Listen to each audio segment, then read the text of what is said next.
we have this as a separate function. So this is, let's do collapsed function, call it random color, and we now have this random color. And for this random color function, we want to have outputs instead of inputs. Now we have this output return node, and when we drag this here and light color to this, compile, save just in case, and now we have this function with an output. To test this, we can easily do this. Let's make sure everything is attached. Let's make sure, okay. And let's go back to the level. Yes, it works as it should. But there was no real reason to separate them, you may think. They were one function. It was more optimized to be in one function instead of two functions. But this is where utility comes in. What I am trying to do now, when we open the door, all colors will be red. When the door closes, all colors will be green. And when you are just inside the room or even outside and the door is not being interacted with, they will change their colors randomly from time, let's say in a 5-second delay. For this to happen, let's reorganize our code. We have light change function. And this light change function, all it needs is a color input. We have event begin play. And what we can do is, let's get this in here and add 5-second delay here. Perhaps even not 5-second delay. Let's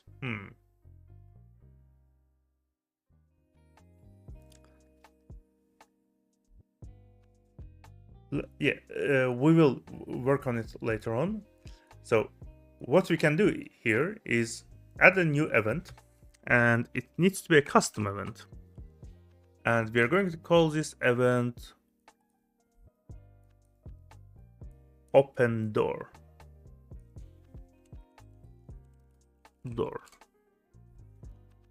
Let's create another event, and again, custom event, and call it close door. Let's make sure it looks fine. Here we have this function that takes this random color.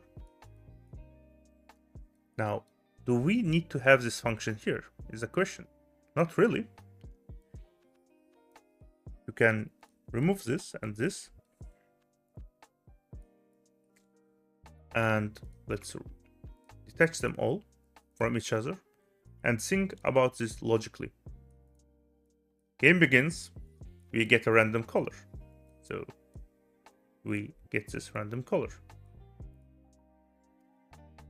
We're going to not add randomization for now.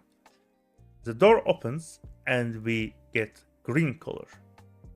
Okay, so we need this light change function again, but this time we predefine it to, let's say open door, red color, as in a warning sign that someone is entering the room.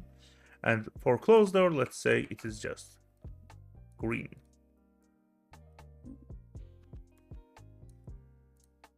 Yes, cyan green. And let's say we cannot change the color, or to be more specific, randomize the color of the lights while this is opening or closing. So let's add a variable door is interacted and add it as a boolean. And let's do branch.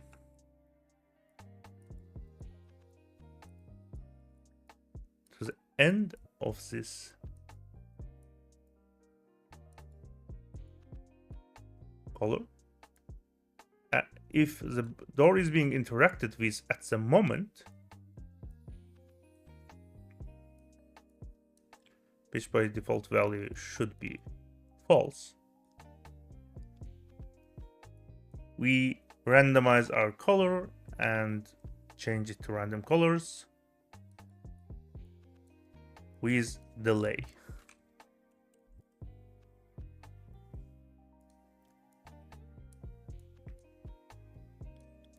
Delay. And let's have this delay be 30 seconds, should be fine. Or, yeah, it should be fine. If the door is not being interacted with, it does nothing.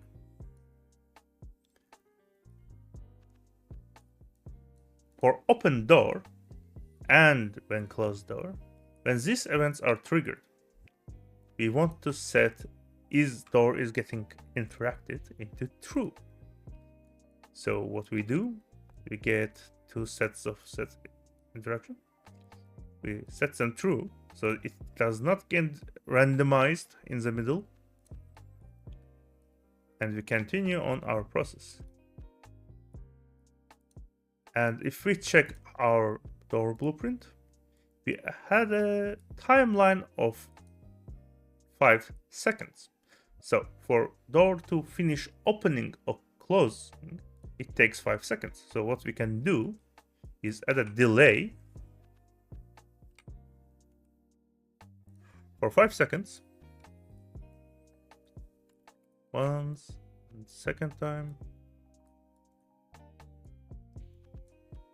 Or you can just combine them, because these two operations cannot happen at the same time, as we have set up in the door blueprint with this flip-flop, as it cannot get interacted with while one function has not finished operation.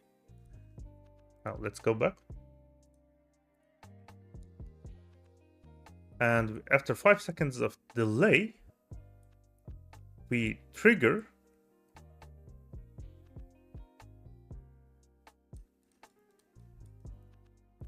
set again. And after we set it to false and 5 seconds have passed, we want to get random colors back. So let's repurpose this and drag this to release random color. And to make it look good, maybe even add a rewrite node to make the curves a bit more easy on the eyes, just to have easier time. Okay, now, will this work is the main question.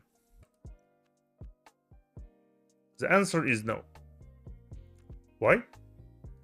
Yes, the lights are changing colors, but they did not interact with the door.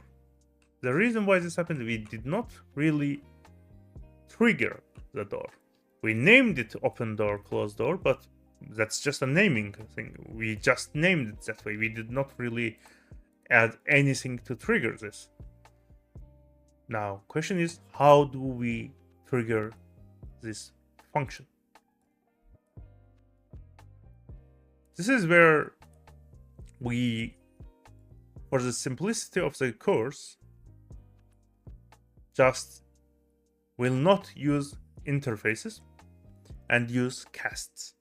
And I will explain what they are in a moment. But before that, let's take this and this. When we have this blueprint here, we have on the A playing from the start, and on the B reverse from the end. So when B is happening, we are closing the door, and A is happening, we are opening the door. We want to have a red color on open and green color on closing. To do this, we need to add an execution pin here that lets us do this, but it's already occupied. The way we do it by sequencing. So right click, sequence, and click on it. And what we do is we put it in here, and we put in first our play from the start. We want this to happen first, and we do this again, and add a sequence and 0 reverse from end to our blueprint. This is turning into a spaghetti code, but we are just doing this for the purpose of learning, so it's fine. Ideally, you would optimize all this code, but it is good for fast prototyping. Now, we have this in place. The question is what we do here. Sequence lets us do certain executions one by one. It does not really wait for one to finish start the other one. It is more of a trigger. This triggers 0 first, 1 second. Obviously, we want to open the door, so we put 0 to the play from the start. And in 1, we need to somehow call these two functions. We need to call this open door function. The way we can do this, in our particular level, this door and this lamp will always exist at the same time. As such, they're already in the memory of your PC. So we can use casting. Let me first cast to lamp blueprint class. The reason why we're not going to lamp and class, because we want to use it on all lamps, on not a specific one. So we are casting to the blueprint class, and obviously we need lamp blueprint. So what this does, this casting, even if you do nothing on the other end of it, or even if you just leave it like this, like without execution pin, this will always load the lamp into the memory. As such, you need to be careful to when you use it. Not only casting to class, but also casting to individual instances of the same actor. As it loads it to the memory, every time this door will exist in the scene, the lamp will be in the memory and take some space. And even if you don't have any lamps in the scene, if you have this specific blueprint door which has a cast to the lamp, this will be in the memory. So if you right click and go to size map, this will show you how much it takes space in your game. This is not much, you might think. It's just 3 megabytes. Again, this is very simple blueprint, but this is on disk size. Essentially, how much space it takes in your hard drive. And if you want to check how much space it takes in your RAM, your memory, you click on here, memory size, and as you can see, it takes 11 megabytes of your memory. If you have only one such object, it's not that much of a deal, but if you have hundreds of objects which are all casting to each different objects, and usually they will be bigger than 11 megabytes, suddenly your RAM is filled with files and data that it's not even going to use, because these classes are not always in the level. So you need to make sure, if you are going to cast to something, that something always is in the level with whatever actor it is actually doing the casting. For example, casting to the player character is usually always okay, because your player character is, in most games, always loaded into the level as your character you are playing as. It may be an issue if you have multiple characters and each of your characters functions differently and have their own blueprints. But in the case of just having a player character, one same player character for all levels, you can safely cast your player character. But as I said, in this case, this lamp, even if you remove it from the scene, the door can remain, but the lamp will still be loaded to the memory. So you must make sure to keep that in mind. Okay, now we cast it to the lamp, and from the lamp we want a specific function.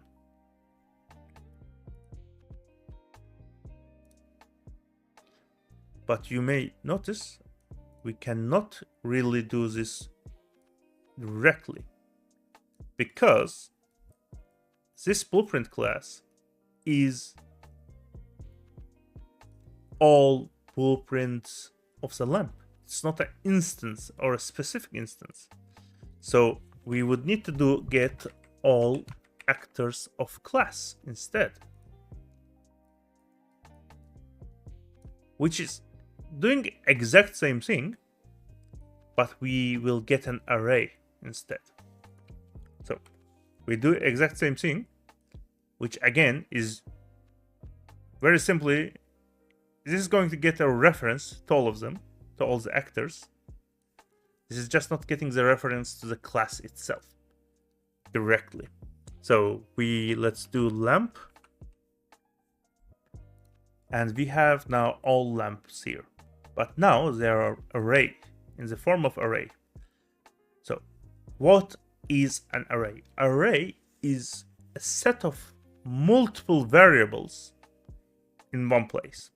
For example, an array of, let's say, meshes can contain infinite amount of meshes, and they're arrayed from beginning from 0, like by indexing from 0, 1, 2, 3, 4, etc. to infinity. And arrays are very important to understand if you are going to make a complex game or even a simple game. Now, in this case, this array here that was being generated by this function is getting all assets, all blueprints of this class. So all references of this class in the level. In our level, we have 6 lamps, and this will get us 6 actors in the array. What we are going to do, we are going to add for each loop, which means for each item in the array, we are going to cast to lamp blueprint. Now, you may notice this has a different color, because this is now not a specific class. This is a specific object in the array. So, for example, in the first loop, we are going to get lamp wall on the index 0. And index 0 lamp is, this will give a node, but the reason why this is giving us this node is because we are casting to something that's already casting. But you may notice there are no other errors. You could put it directly like this, and to keep in mind, this is still casting. But this is just a way to use casting on an individual actor. So if you have only one lamp in the level, lamp wall blueprint, you can just use direct cast. There is no problem. But if you have multiple, you may want to use an array element and see if it is the same object. For example, if you have let's say, an array of multiple actors, but not all actors are the same. For example, we have an array that contains 5 doors and 5 lamps. If you just drag this here like this, it may not find the required actor. So, but if we do it like this and do this like this, this will only trigger if the cast was successful. And if the cast, by that successful, I mean if the cast is lamp and not the door, this will work. And if it is something else in the array, this will fail. So keep in mind, you can create your own variables in the form of arrays. You can click on the variable. Let's say, let's select a variable of float. And here on the top right, you can click on it and convert into an array. And you can use this after you compile this array. You can add as many instances of this array you may want. So we want, let's say, an array of values 5, 12, 14, 8, 2, and 1. And if you add this array to the level and get new var, for example, like this, you can use for each loop function to get a next value in the order of 0, 1, 2, 3, 4, 5 for any other purpose you may need. As such, keep in mind, arrays, yes, you can get an array of items, essentially getting multiple items by some kind of function as an information and use for each loop on them, or you can make your own arrays with specific values or actors, references, and you can use them. Regardless, in this case, we are going to use this note because I want validation that the array I am getting is actually the lamp wall blueprint, even if it is unnecessary in this case, because we all know we are specifically getting this specific array items, and all of them will be lamps. And we are going to compile this. Now, what this does, when we open the door, we get all actors of the lamps. And all lamps are one by one in the same, essentially, frame instant, goes through this loop. And this loops calls the function called, not all function, my apologies, open door event in the blueprint. So let's go back to the lamp wall and press play. Okay, now we are seeing everything is okay, everything is being randomized. Oh, while door is opening, it is red. Now let's wait. After the door has closed, it begins anew. And let's say wait 5 seconds. And it works. And when we go outside, it's not working yet because we did not add anything to that. So let's see and do it again. We can just copy this to save some time. And we can call the same event and at the very end change it to close door. I believe we named it. And if you see, context sensitive now is kind of an issue. When you have context sensitive enabled while you are searching for a function name or an event name specific to a different blueprint, it may not show up. So we can just disable it, and you see class pvol blueprint, and we will use this, and we will do this. Also, you can drag it directly here and close door. Again, as you can see, it will not show up. So we have this now working as well, and everything is as it should be. And we have this.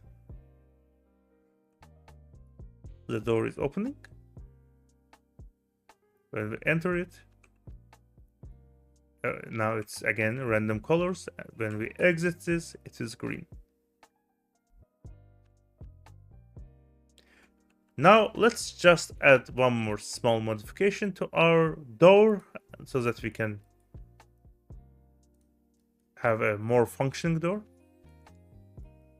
we have this on beginning component begin overlap, and when first time we enter it and exit it, this flip-flops. If we had two exits, or if we wanted to close the door after we go into the room, we would need to do it in a different way, because the trigger for it is outside, and even if it was not, the door closing into our face like would not really make a lot of sense when we are trying to do something weird, like let's do this once, wait for it to, let's say we open the door, go somewhere else, and next time we come back, the door closing to our face. This doesn't really make sense. So what we want to do instead is to have a door that opens when we get close and closes automatically when we go away. How do we do this? We use something similar to on component begin overlap, but instead we are going to click on this SM door, go back here, and on component end overlap.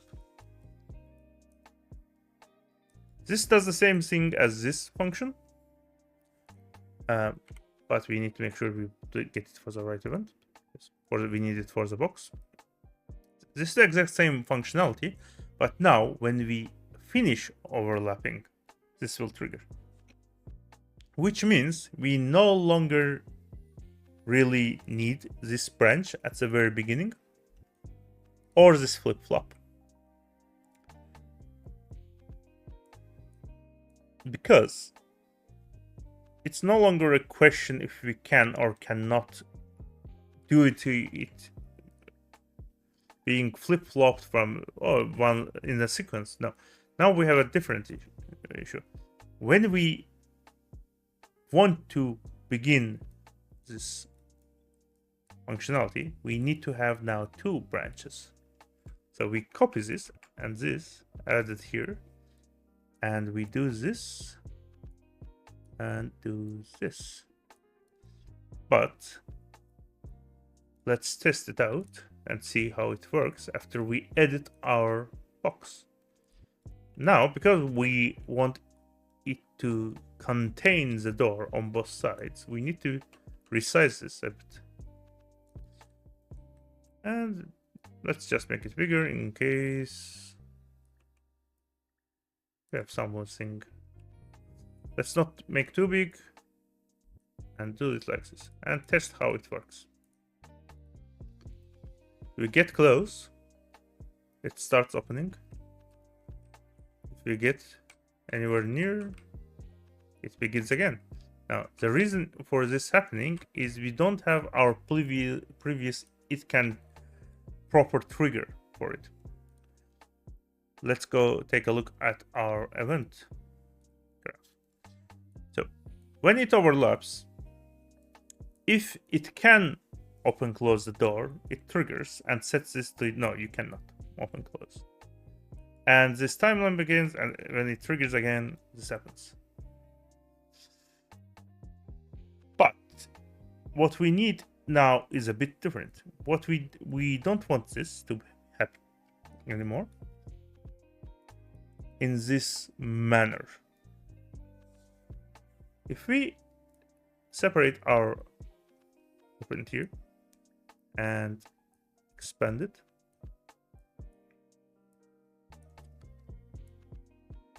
like this. This is where your second monitor comes very handy when working with Unreal blueprints. You could dock it to your screen. Personally, I like having screen to myself. Let's begin. And it's kind of hard to see, but we are opening the door. Okay, now it's opening. And we move, it's closing. But when we come in again, it doesn't trigger. Let's begin again. And now let's give it a second and come back. It's instantly shown to our face. Now, the reason why this happened, we always have play from the start and play reverse from the end, which does not make a lot of sense in this case.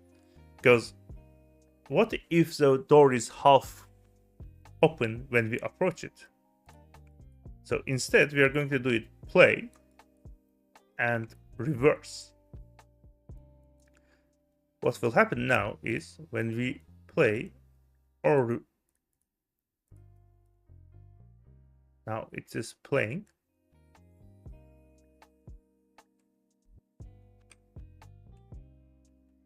And when we go, it reverses. But now we have a different issue. When I go away, it doesn't start closing straight away. It finishes it. And next time I go away, it closes. You may want to keep it like this. This is more than functional. And it closes and opens up. But let's tweak it around a bit more. Instead of having this branch now, which tells us when we can open or close the door, let's remove this and have it directly into sequence. Like this. This removes any conditional opening of the function. And let's see what happens now. We press play, we are close, and it opens, and when we go away, it closes.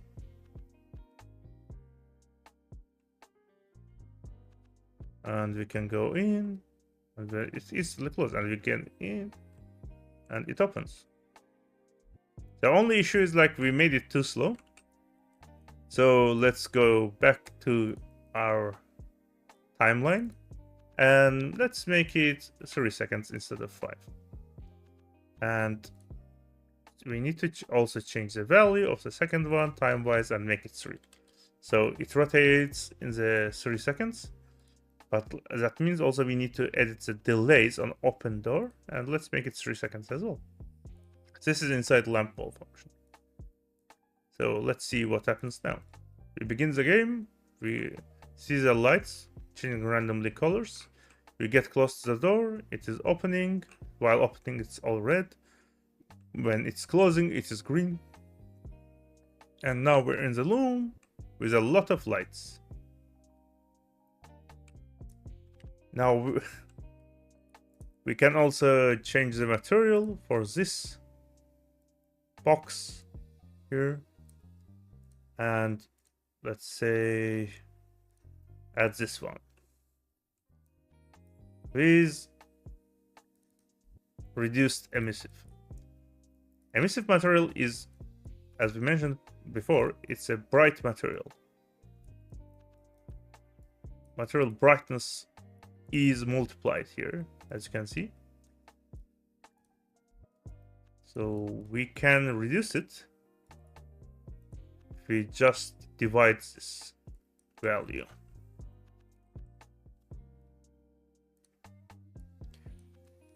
Something I would recommend doing on the material instance instead of material itself. But let's say, let's divide it by 10 times. Let's see what happens.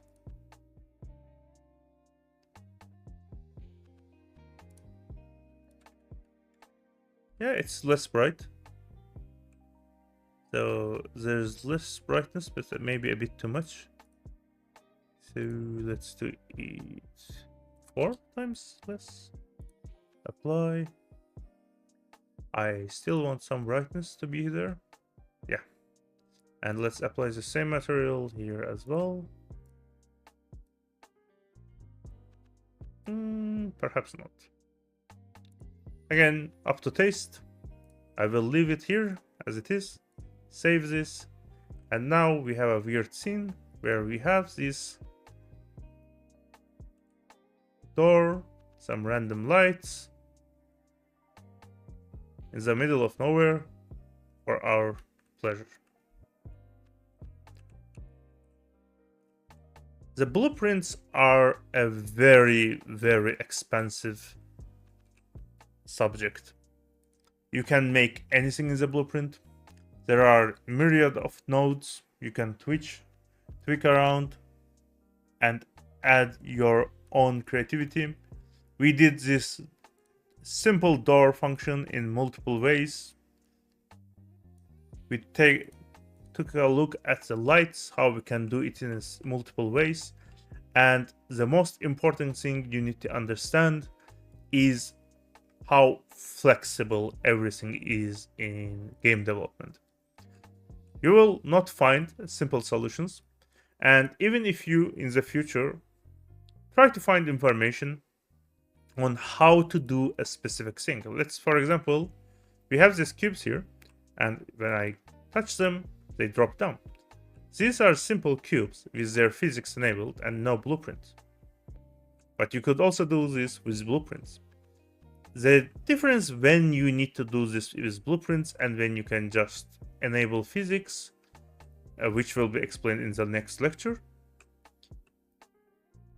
is what differentiates a good developer from a bad one. You need to understand when you need to use what and how and why. There are infinite ways of doing the same thing, and the complexity you want to do it as depends on what you need and what your time frame is. In this case, let's take a look at our lamps. Yes, this works, and this is how I showed it you to do it. But this is not ideal.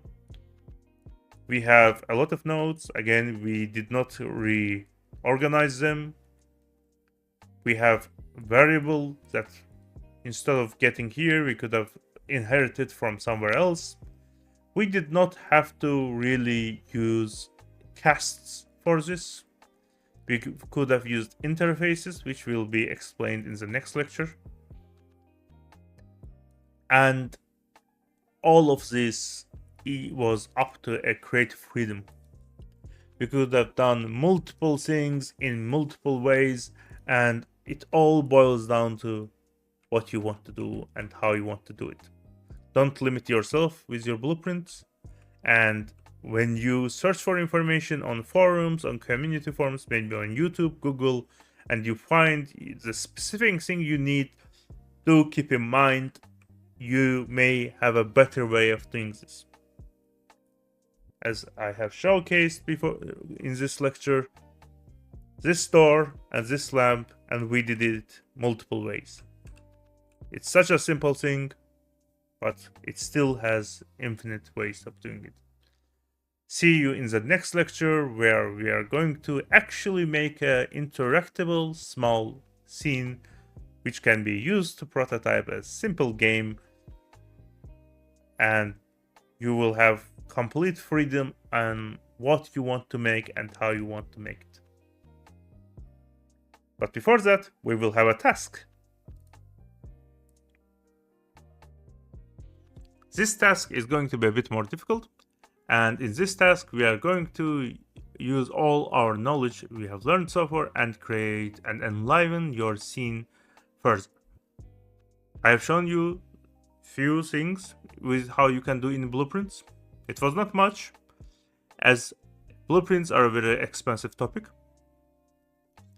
but you can apply what I have shown in this lecture so far to your scenes you have previously created, or you can just get creative and experiment with blueprint functionality and create whatever you want. Don't be afraid to make mistakes or experiment. The only way to really learn Unreal is to actually try to do it and see if it works. Even best developers will test things multiple times before they can get it working. See you in the next lecture, and have fun.